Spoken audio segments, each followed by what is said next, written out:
নাচল থানা চাঁপাইনবাবগঞ্জ, চাঁপাইনবাবগঞ্জ আমার জন্মভূমি। চাঁপাইনবাবগঞ্জের মহিলা পুরুষকে আমি বলতে চাই, নিজ স্বাধীনতায় চলে, ভুল পদ্ধতিতে চলে আমি আব্দুর রাজ্জাক বিন ইউসুফ উপেক্ষা করে সফল হবেন এটা আপনি মনে করিয়েন না। আমি আপনার পাশে থাকতে চাই, এটা আমার দাবি। আপনি মহিলা বৈঠক ডেকে বুবু বুবু বলে, ধর্মের নামে এইসব কিছু বলে পরকাল সফলতা অর্জন করতে পারবেন না, আপনার ভুল হিসাব। জাতির যদি রাস্তাঘাট করে দিতে না পারি, জাতির যদি স্কুল কলেজ করে দিতে না পারি, জাতিকে চূড়ান্ত সঠিক ধর্ম দিতে পারবো ইনশাআল্লাহ। ধর্মের ব্যাপারে জাতিকে ফাঁকি দিয়ে পরকাল হারাতে রাজি নই, এই জিম্মেদারি নিন। কাজেই আপনি চাঁপাইনবাবগঞ্জ জেলার মানুষ হিসেবে, আমি আপনার জন্মভূমি জেলার মানুষ হিসেবে ভিতরে সংকীর্ণতা না রেখে কাছে এসে কিছু পরামর্শ দিবেন, ধর্মের ব্যাপারে পরামর্শ নেবেন, এটাই আমি আপনার বাড়ির মানুষ হিসাবে আমার ঐকান্তিক দাবি।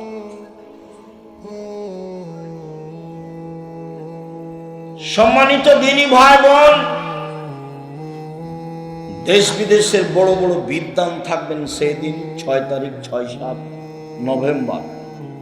সেদিন নিজের সম্মেলন মনে করে উপস্থিত থাকবেন। 16 থেকে 18 লক্ষ টাকা খরচ হয় এই প্রোগ্রামে।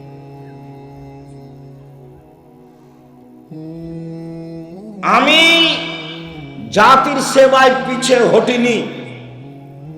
আপনি কোন দুর্বল সাইড উল্লেখ করে নিন্দা করে পিছনে হটলে ক্ষতি আপনার হবে। বলছিলাম, মহান আল্লাহ বলেন, মুহাম্মদ সাল্লাল্লাহু আলাইহি সাল্লাম, আপনি মানুষকে মাফ করুন।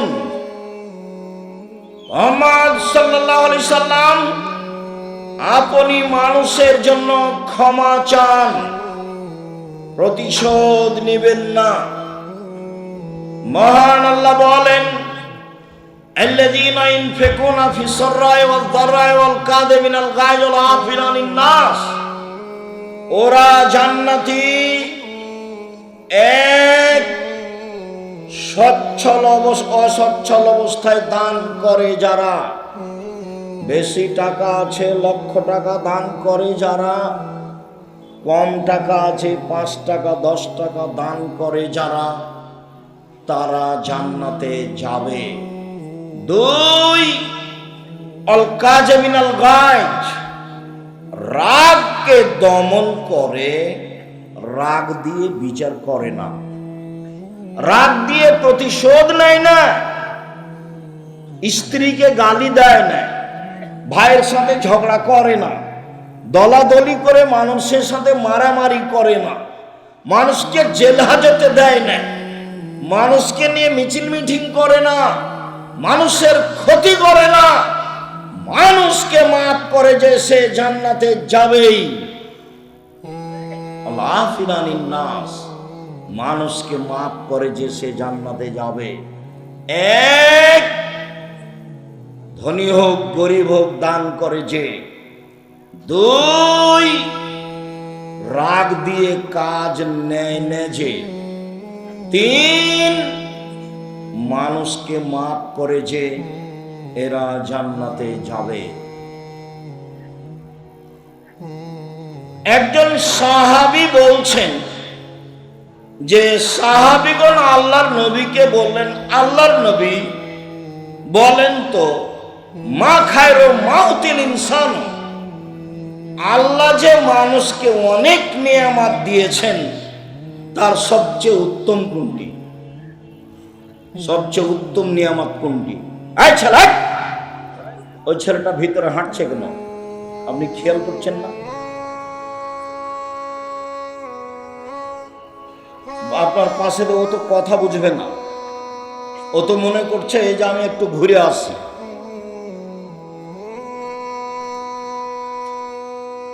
স্বভাব পরিবর্তন করতে হবে। তাফসির মাহফিল করতে আসেনি যে আসবেন যাবেন বাদাম খাবেন, এটা নয়। চায়ের স্টলে বসে থাকবেন, এই নোংরা ন্যাক্কারজনক ঘৃণিত স্বভাব ত্যাগ করবেন।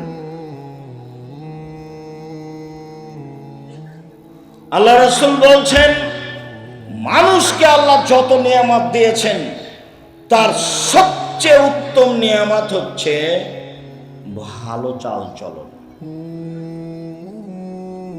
নওয়াস ইবনে সামান রাদিয়াল্লাহু তাআলা আনহু বলেন, রাসূল সাল্লাল্লাহু আলাইহি সাল্লামকে জিজ্ঞাসা করা হলো, আল্লাহর নবী, মাল বিররু ওয়াল ইসমা, পাপ কি জিনিস, নেকি কি জিনিস? আল্লাহর নবী উত্তরে বললেন, আল বিররু হুসনুল খুলুক, পৃথিবীর মানুষ মনে রেখো, নেকি হলো ভালো চাল চলন। আল্লাহর নবী উত্তরে বললেন না হজ হলো নেকি। আল্লাহর নবী উত্তরে বললেন না রমজান মাসের সিয়াম রোজা হলো নেকি। আল্লাহ রাসূল উত্তরে বললেন, ভালো চাল চলন হলো নেকির কাজ। ঘুমানোর পূর্বে আজ বড় ভাইয়ের সাথে যদি গন্ডগোল হয়ে থাকে, গন্ডগোল বড় ভাইয়ের কারণেই হয়েছে, কিন্তু আপনাকে হাত ধরে ক্ষমা নিতে হবে। যায় যদি গন্ডগোল হয়ে থাকে, ঝগড়া হয়ে থাকে, ঝগড়া বড় জায়ের কারণেই হয়েছে। ছোট জাকে বড় জায়ের হাত ধরে ক্ষমা নিতে হবে, এটাই ভালো চালচল। ক্ষমা নিতেই। সম্মানিত দিনী ভাই বোন, সদাচরণ দিয়ে সবচেয়ে দামি জান্নাত পাওয়া যায়। আবু মুসা আশআরী রাদিয়াল্লাহু তাআলা আনহু বলেন, রাসূল সাল্লাল্লাহু আলাইহি ওয়াসাল্লাম বললেন, মনে রেখো, জান্নাতে কতগুলি ঘর রয়েছে, যার বাহির থেকে ভিতর দেখা যায়, ভিতর থেকে বাহির দেখা যায়, উন্নত মানের পদার্থ দিয়ে তৈরি। সাহাবীগণ বললেন, আল্লাহর নবী, এত দামি জান্নাত কে পাবে? আল্লাহ রাসূল উত্তরে বললেন, ভালো চাল চলন যার সে পাবে। সদাচরণ দিয়ে সবচেয়ে দামি জান্নাত পাওয়া যায়। সদাচরণ দিয়ে জান্নাতুল ফেরদাউস পাওয়া যায়। উমামা বাহিলী রাদিয়াল্লাহু তাআলা আনহু বলেন, রাসূল সাল্লাল্লাহু আলাইহি সাল্লাম বললেন, পৃথিবীর মানুষ শুনে রেখো, যে ব্যক্তি তর্ক করবে না সত্য হলেও। আব্দুল্লাহ সাহেব এটা বলেছেন, আরে না এটা বলেছেন, আরে না এটা বলেছেন। আসসালামু আলাইকুম, গেলাম, আমি তর্ক করতে রাজি নই। সত্য হলেও যে তর্ক করবে না, আমি মুহাম্মদ সাল্লাল্লাহু আলাইহি সাল্লাম তাকে একটা জান্নাতে ঘর নিয়ে দিব। ওমান তারাকাল কিজবা ওয়াইন কানা মাঝে, মজাক করে হলে কেউ যদি মিথ্যা কথা ছেড়ে দেয়, আমি মুহাম্মদ সাল্লাল্লাহু আলাইহি সাল্লাম তাকে জান্নাতে একটা ঘর নিয়ে দিব। রাসূল সাল্লাল্লাহু আলাইহি সাল্লাম বলেন, আলাল জান্নাহ লিমান হাসানা খুলুকাহু, কেউ যদি সুন্দর চাল চলন করে, আমি তাকে জান্নাতুল ফেরদাউস নিয়ে দিব। সম্মানিত দিনী ভাই বোন, তিনটে মেয়ের লালন পালন করলে, দুইটা মেয়ের লালন পালন করলে নবীর সাথে জান্নাতে থাকা যায়, কিন্তু কোন জান্নাত সেটা উল্লেখ করা হয়নি। আর এখন আল্লাহ রাসূল বলছেন, কারো যদি ভালো চাল চলন হয়, তাহলে সে কোন জান্নাতে থাকবে? জান্নাতুল ফেরদাউস। ভালো চাল চলন জীবনে একটি জরুরি কাজ। ভালো চাল চলনে রুজি বেশি হয়ে যায়। ভালো চাল চলনে বয়স বেশি হয়ে যায়। আনাস রাদিয়াল্লাহু তাআলা আনহু বলেন, রাসূল সাল্লাল্লাহু আলাইহি সাল্লাম বলেছেন, মান সাররাহু আইয়ুবসাতা লাহু ফি রিজকিহি ওয়া ইয়ামসালু ফি আসরিহি, যে চাই তার বয়স বেশি হয়ে যাক, যে চাই তার রুজি বেশি হয়ে যাক, ফালইয়াসিল রাহিমাহু, সে যেন সদাচরণ করে। সদাচরণ করলে রুজি বেশি হবে, সদাচরণ করলে বয়স বেশি হবে। এই ছেলে, তোমরা যারা দায়িত্ব পালন করছো দেখো তো ওইদিকে কি কোনো ছেলেরা দৌড়াদৌড়ি করছে? আমি এখান থেকে শব্দ শুনতে পাচ্ছি কেন? দায়িত্ব পালনের ছেলেরা নাই আমাদের? তোমরা এইদিকে পাহারা দিচ্ছ না? ওই পিছনে যাও। আমি তো আর আব্দুল্লাহ বিন ফজল নই যে ভোর পর্যন্ত বক্তব্য দিব। আমরা একটা পর্যায়ে চলে আসছি, কাজে কেউ হেঁটে বেড়াবে, গল্প করবে, এই নোংরা স্বভাবের লোক তো আমি চাইনি। কাজে তোমরা এটা পাহারা দাও, চতুর্দিকে পাহারা দাও। যারা দাঁড়িয়ে গল্প করছে তাদেরকে ভিতরে আসতে বলো, না হলে চলে যেতে বলো। ওদের জন্য তো বাজার একটা বড় আছে, দেখে আসলাম। অনেক জিলাপি, অনেক খাওয়ার জিনিস আছে। আমি আমার জীবনে কোনোদিন চায়ের স্টলে বসিনি। আমার মা বলতো, এক, দোকানে বসিও না, দুই, প্রাইভেট পড়ায় না, তিন, কারোর সাথে বন্ধুতালি করো না, চার, দাওয়াত খায়ও না। আমার মা যে কি বুঝতেন? এক, দোকানে বসিও না, দুই, প্রাইভেট পড়ায় না, তিন, কারোর সাথে বন্ধুতালি করো না, চার, দাওয়াত খায়ও না। আমার মা আমার সাথে পিছে পিছে হাঁটতেন আর এই চারটা কথা বলতেন। আমরা তো কোনোদিন জীবনে দোকানে বসে নিব না। বেঁচে আছি তো।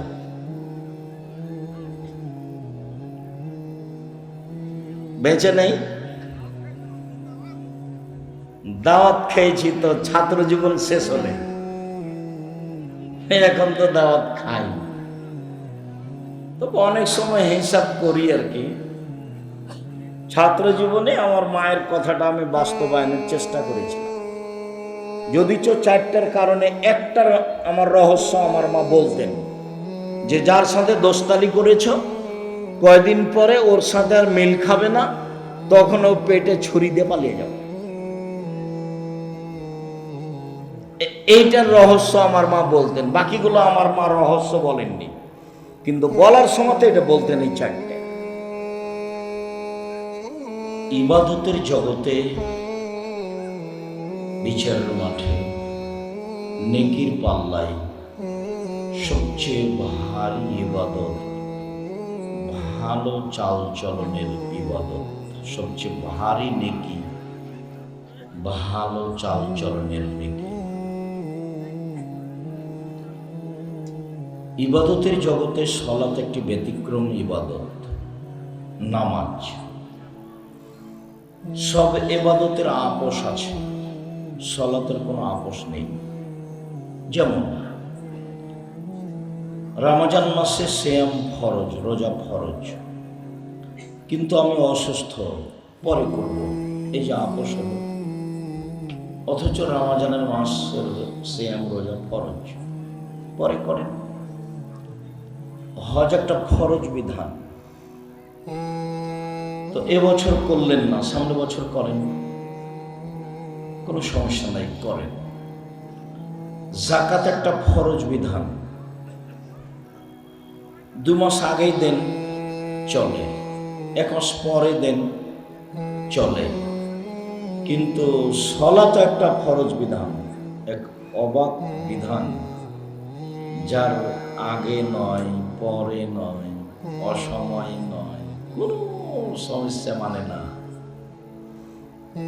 পৃথিবীর ব্যতিক্রম ভিন্ন ধরনের একটি ইবাদত হলো সালাত, একেবারেই ভিন্ন। এই ছেলেরাই, যেসব লোকগুলো দাঁড়িয়ে আছে, জায়গা নেই সেই জন্য দাঁড়িয়ে আছে। তোমরা যারা দায়িত্ব পালন করো, দেখো সামনের লোকগুলো দাঁড়িয়ে আছে কেন? বসেই কথা শুনতে হবে জায়গা থাকলে। আর প্রোগ্রাম তো একদিন, দোকানপাটে বসে আছেন কেন? দেখে আসলাম আপনাকে, আপনার শরম হয় না কেন? আপনার একটু লজ্জাবোধ হয় না?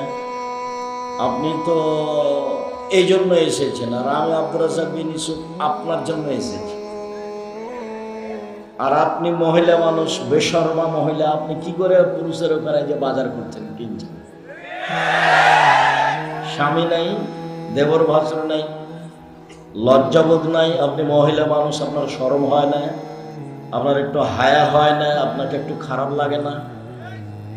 আপনি ওই বাজারে দাঁড়িয়ে আছেন কেন?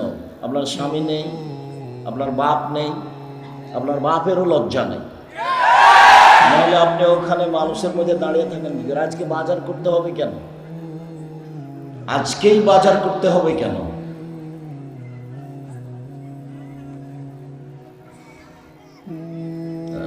লজ্জাবোধ খুব ভিন্ন জিনিস। আল্লাহ রাসূল বলছেন যে সবচেয়ে বড় ঈমান হলো লা ইলাহা ইল্লাল্লাহ, আর সবচেয়ে ছোট ঈমান হলো রাস্তা থেকে কষ্টদায়ক জিনিস সরিয়ে দেওয়া, ইট পাটকেল কাঁটা। তো বড়ও শেষ, ছোটও শেষ, তো আবার লজ্জা বলবেন কেন? বলছেন ওয়ালা হায়ু মিনাল ঈমান, লজ্জা হচ্ছে ঈমানের একটা শাখা, বড় অংশ।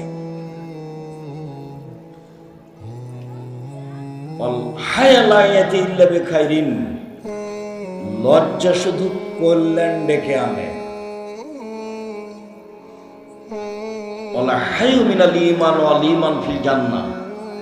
লজ্জাই হচ্ছে ঈমান, ঈমানই হচ্ছে জান্নাত। লজ্জাই হচ্ছে ঈমান, ঈমানই হচ্ছে জান্নাত। লজ্জা নেই যার, ঈমান নেই তার। আপনি মহিলা মানুষ, ওই বাজার করতে ওখানে দাঁড়িয়ে আছেন কেন? বসে থাকেন, কষ্ট করে একটু বসে থাকেন, গল্প করিয়েন না। আপনিও বক্তব্য শুনতে এসেছেন, আর আমরাও কিছু আপনাদের কাছে বলতে এসেছি। ভদ্রতা বজায় রেখে চুপচাপ বসে থাকেন, আপনার কিছু না কিছু আমি উপকার করবো ইনশাআল্লাহ। দয়া করে আমাকে কোনো কাজ দেখাবেন না, যেহেতু আপনার কোনো কাজ আমি দেখতে রাজি নই। বক্তব্য চলাকালীন মোবাইল ব্যবহার করবেন না, বাদাম খাবেন না, গল্প করবেন না, এগুলোকে আমি ঘৃণা করি। আপনার স্বভাব এত খারাপ কেন? অল্প সময় কথা শুনবেন, তার মধ্যে এত গল্প, তার মধ্যে এত খাওয়া, তার মধ্যে দোকানপাট কেন? আপনার স্বভাবটা এত নিকৃষ্ট, জঘন্য, খারাপ কেন? স্বভাব কেন তো খারাপ?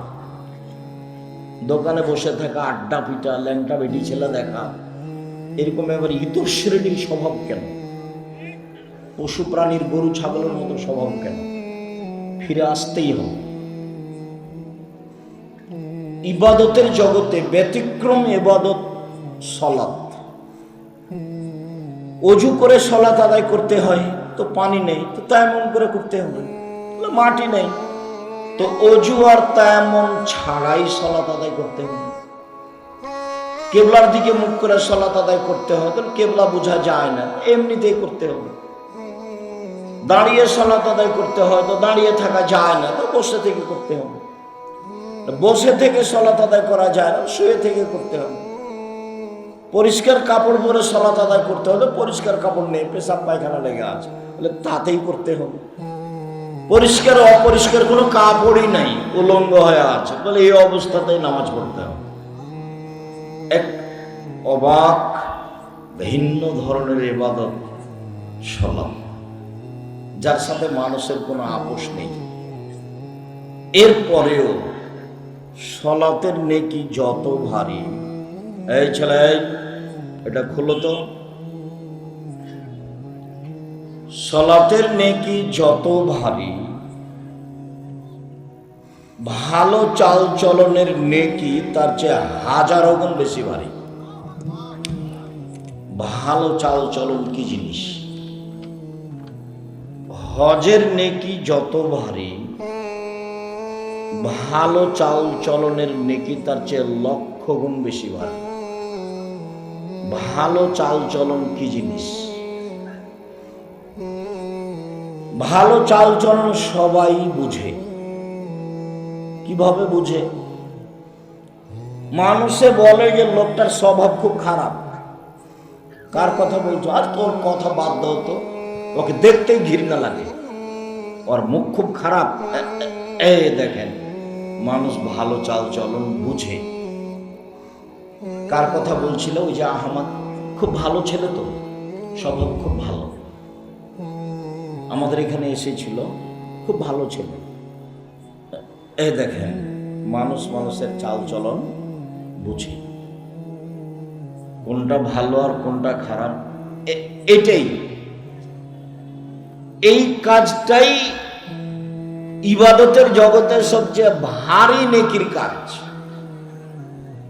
বাস্তব বলি আপনাকে একটু, অটোতে আপনি বসে আছেন, তা আমি উঠেছি, আমি উঠতেই ছেলেটা টান দিয়েছি, তা আমি আপনার মুখের উপরে গিয়ে পড়ে গেছি। তো আপনি বললেন, আচ্ছা যাক, বসেন বসেন বসেন, কোনো সমস্যা নেই, বসেন। বসলাম। আরেকদিন একটা লোক অটোতে বসে আছে, তা আমি উঠেছি, উঠতেই টান দিয়েছে, আমি কথার কথা বলছি, তো ছেলেটা টান দিয়েছে, আমি গিয়ে তার মুখের উপরে পড়ে গেছি। তখন আমাকে বলছে, আপনার চোখ নাই, কপালে চোখ নাই, হিসেব করে গাড়ি করতে পারবেন না। এটা একটা চাল চল। কোনটা ভালো? আগেরটা। এ তো ভালো বুঝি আমরা। দল সংগঠন ছাড়তে হবে, তাছাড়া স্বভাব, তোমার স্বভাব পায়খানার চেয়ে খারাপ হয়ে যাবে। জীবনে কোনোদিন ক্ষমতা দেখিয়ে, দলীয় দাপট দেখিয়ে, মানুষকে গালি দিয়ে, নিন্দে করে, জেল হাজতে দিয়ে, ক্ষমতা দেখিয়ে বেঁচে থাকার চেষ্টা করিও না। বলুন, জুলুম যত বেশি হবে, তোমার ধ্বংস হওয়ার সময় তার চেয়ে ধ্বংসের সময়টা তত কম হবে। আপনাদের নেতার বয়স ছিল মাত্র 45 মিনিট, ফেরাউনের সময় ছিল তার চেয়ে কম।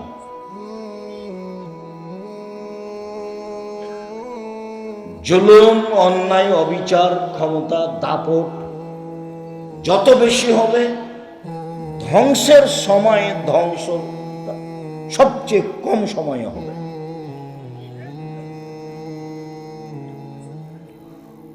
রাসূল সাল্লাল্লাহু আলাইহি ওয়াসাল্লাম বলছেন যে আমি দুই শ্রেণীর মানুষের সাথে বিচারের মাঠে কথা বলবো না এবং তাদের জন্য আমি সুপারিশ করব না। তার এক শ্রেণীর মানুষ হচ্ছে মালিকুন জালেমুন, স্বেচ্ছাচার, জালেম, অত্যাচারী নেতা। আর দ্বিতীয় শ্রেণীর মানুষ হচ্ছে রাজুলুল মারিক, যারা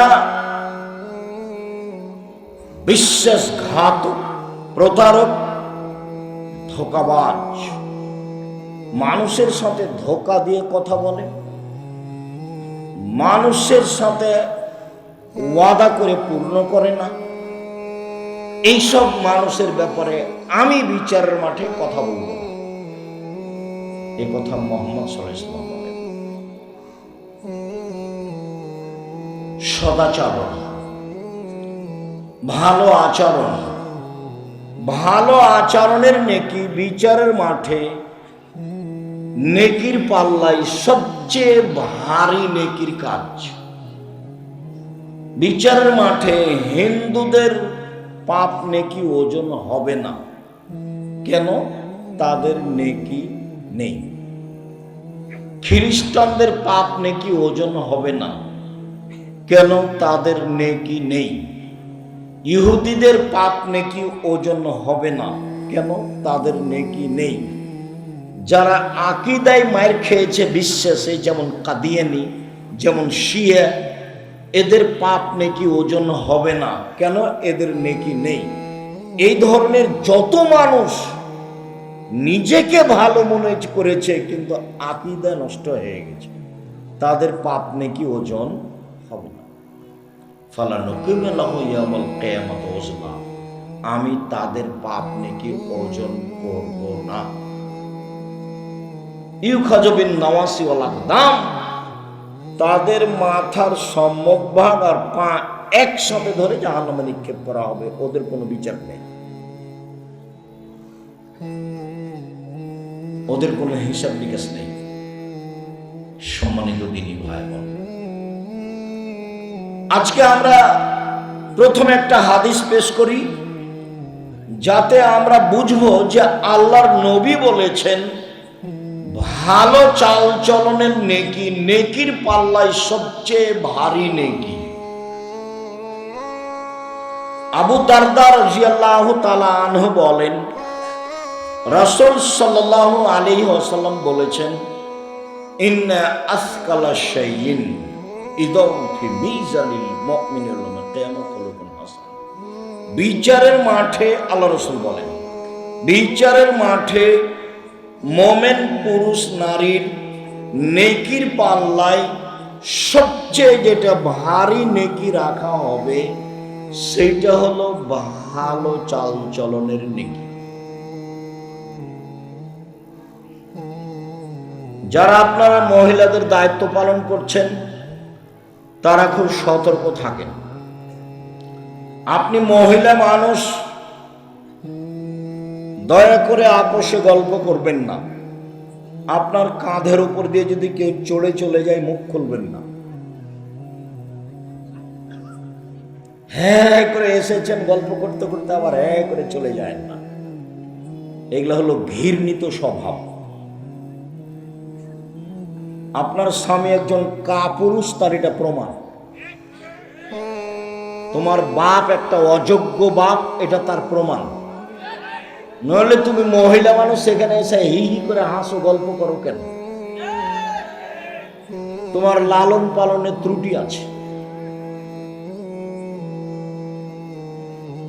সম্মানিত দিনী ভাই বোন,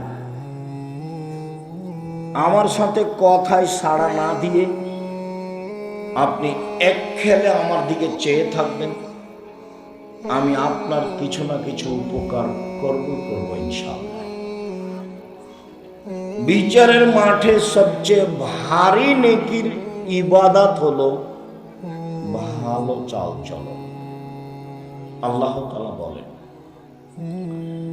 ইদফা বিল্লাতি হিয়া আহসান। মুহাম্মদ সাল্লাল্লাহু আলাইহি সাল্লাম সমাজে কথা বলার সময় প্রতিপক্ষ যা বলে আপনি তার চেয়ে সুন্দর বলুন। মুহাম্মদ সাল্লাল্লাহু আলাইহি সাল্লাম মানুষের সাথে কথা বলার সময় মানুষে যা বলে আপনি তার চেয়ে ভালোটা বলুন। সমান সমান বলে যে সে ভালো নয়। যে বলতে পারে, আচ্ছা ভাইজান আপনি গালি দিলেন, আমি আর কি বলবো, আপনাকে আমি কিছু বলতে চাচ্ছি না, আমি গেলাম, এইটা হলো ভালো। আল্লাহ আমাদের নবীকে এটা আদেশ করলেন। আমিও জীবনে খুব চেষ্টা চালাচ্ছি। একটা হলো মানুষের প্রতিশোধ নিব না জীবনে, যে যা পারবে করুক বলুক। আর একটা মানুষের পিছনে পড়ব না, বদনাম গীবত করতে রাজি নই। সে আমাকে ধুয়ে ছেড়ে দিল, আপনি যা বলেন আমি তার উত্তর দিতে রাজি নই। আল্লাহ তাআলা বলেন, ওয়াজাদিলহুম বিল্লাতী হিয়া আহসান। মুহাম্মদ সাল্লাল্লাহু আলাইহি সাল্লাম মুখামুখি কথা বলার সময়, সমাজে বাক বিতণ্ড তর্কের সময় প্রতিপক্ষ যা বলে আপনি তার চেয়ে উত্তম ভালো বলুন। মুখামুখি কথা বললেও আপনার কথা যেন তার চেয়ে বেশি না হয়।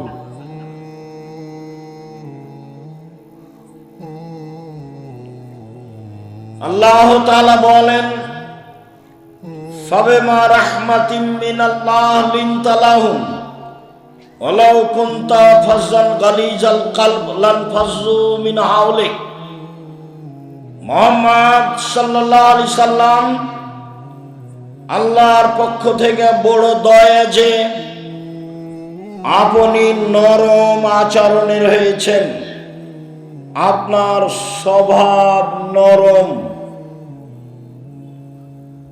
আপনার চাল চলন কোমল, আপনি কর্কশ স্বভাবের হলে মানুষ আপনার পাশ থেকে সরে যেত, কেউ থাকতো না। শুনুন, ফাফু আনহুম, মানুষকে মাফ করুন। যা বলেছে বলেছে, মানুষে বলেছে ও পাগল, ওকে জিনে ধরেছে। মানুষে বলেছে বংশের জন্য কলঙ্ক, জাতির জন্য কলঙ্ক। ছি ছি ছি ছি ছি ছি ছি, এটা কথা হলো? বলছে যে একজন আল্লাহ সপ্তম আকাশের উপরে থাকে, অথচ আল্লাহ হলো 360 জন। আল্লাহ কতজন? 360 জন। একে হত্যা করতে হবে, একে দেশ থেকে তাড়িয়ে দিতে হবে, একে জেলে বন্দি করতে হবে, ওর গায়ে ধুলা দিয়ে দে, কুকুর লাগিয়ে দে, জাতির জন্য কলঙ্ক। কত কি যে বলল, যা বলল আপনি মাফ করুন। এই ছেলে,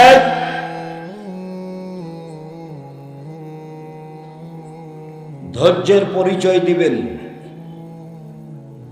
নির্বাচনের ভোট চাইতে আসিনি আমি। আব্দুর রাজ্জাক বিন ইউসুফ নির্বাচন করি না। খ্রিস্টান আব্রাহাম লিঙ্কনের কাল্পনিক পদ্ধতিটা আমি পড়িনি। আপনাকে আমি পরকালমুখী করার জন্য এসেছি, এইটাই আমার সফলতা। অতএব যেসব স্বভাব খারাপ, অপছন্দ, তা আপনি আমাকে দেখাবেন না দয়া করে।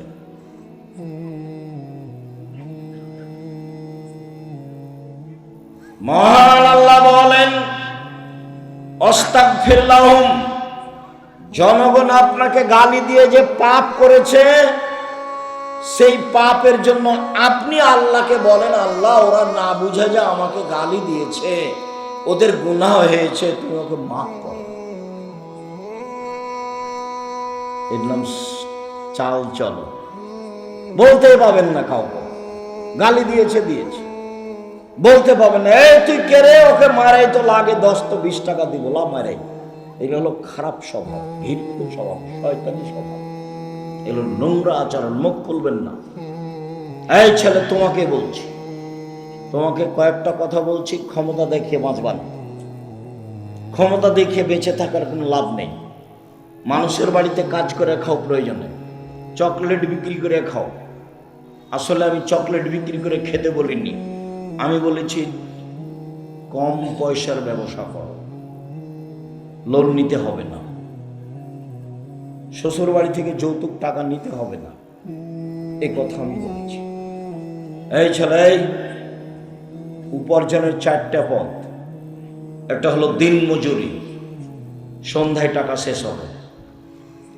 দিন মজুরির টাকা কখন শেষ হবে? সন্ধ্যায়। আর একটা হলো চাকরি, মোটামুটি 25 দিনে টাকা শেষ হবে। কারো থাকবে 2-1 জন, 5 দিন ধার কর্জ করে যাবে। 3 জমি চাষ, সমান সমান বা লস বেশি। 4 ব্যবসা। তখন আল্লাহর নবী বললেন, পৃথিবীর মানুষ শুনে রেখো, আত-তাজিরু আস-সাদিকু আল-আমিনু ইয়াউমাল কিয়ামাহ মা শুহাদা সিদ্দিকুল আল-আম্বিয়া। সত্যবাদী বিশ্বস্ত ব্যবসায়ীরা বিচারের মাঠে নবীগণের সাথে থাকবেন জান্নাতে। তাহাজ্জুদ পড়ে নবীর সাথে থাকা যায় না। দিন রাত তাসবিহ তাহলিল জিকির আজকার করে নবীর সাথে থাকা যায় না। ব্যবসা এমন একটা কাজ যে সেই কাজ দিয়ে কার সাথে থাকা যায়? নবীর সাথে। আমি এ কথা বলিনি, এ কথা মুহাম্মদ সাল্লাল্লাহু আলাইহি ওয়াসাল্লাম বলেছেন। তিনি তো বাদী ব্যবসায়ী, ওরা নবীর সাথে থাকবে। নবীর সাথে সরাসরি থাকবে ওইসব পিতা যারা 2টা মেয়ে লালন পালন করেছে, বড় হওয়া পর্যন্ত, বিবাহ শাদী দেওয়া পর্যন্ত। 2টা বেটির লালন পালন করেছে, বিবাহ শাদী দিয়ে দিয়েছে। এই বাপ নবীদের সাথে জান্নাতে থাকবে। তখন তিনি এই তরজমার মধ্যমা এই 2টা আঙ্গুলকে দেখিয়েছেন, দেখো এই 2টা আঙ্গুল যেমন জমা হয়ে আছে, 2টা মেয়ের লালন পালন করবে যে বাপ, সেই বাপ আর আমি জান্নাতে এভাবে থাকবো।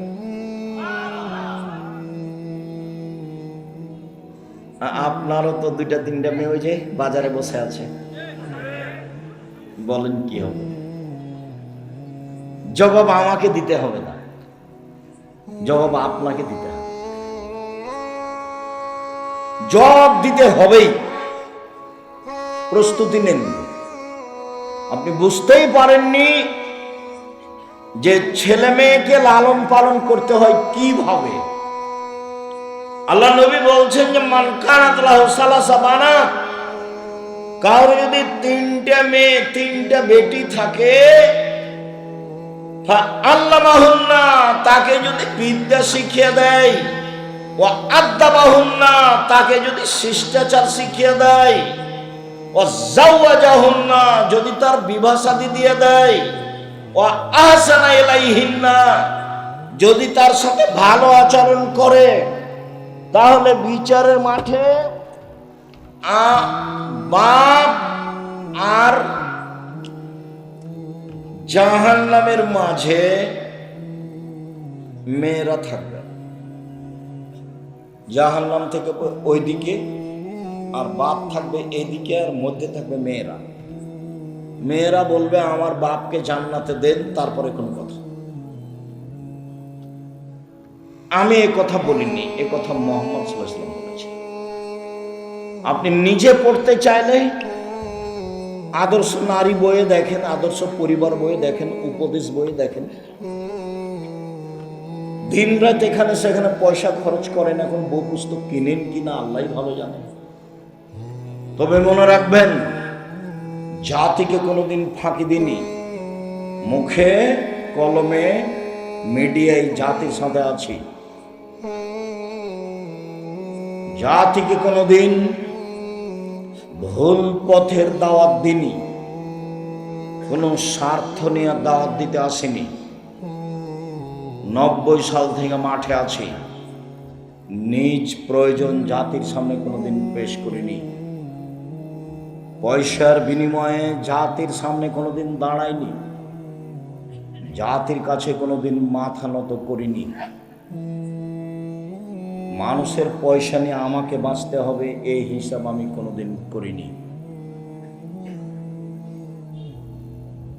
সম্মানিত দিনী ভাই বোন, মুখে বলেছি জাতির জন্য, কলমে লিখেছি জাতির জন্য, মিডিয়ায় এসেছি জাতির জন্য, জামিয়া সালাফিয়া গড়ছি জাতির জন্য, টেকনাফ থেকে তেঁতুলিয়া পর্যন্ত মক্তব গড়েছি, গড়ব ইনশাল্লাহ জাতির জন্য। আল ইতিসাম টিভি অনলাইন জাতির জন্য, আল ইতিসাম পত্রিকা জাতির জন্য।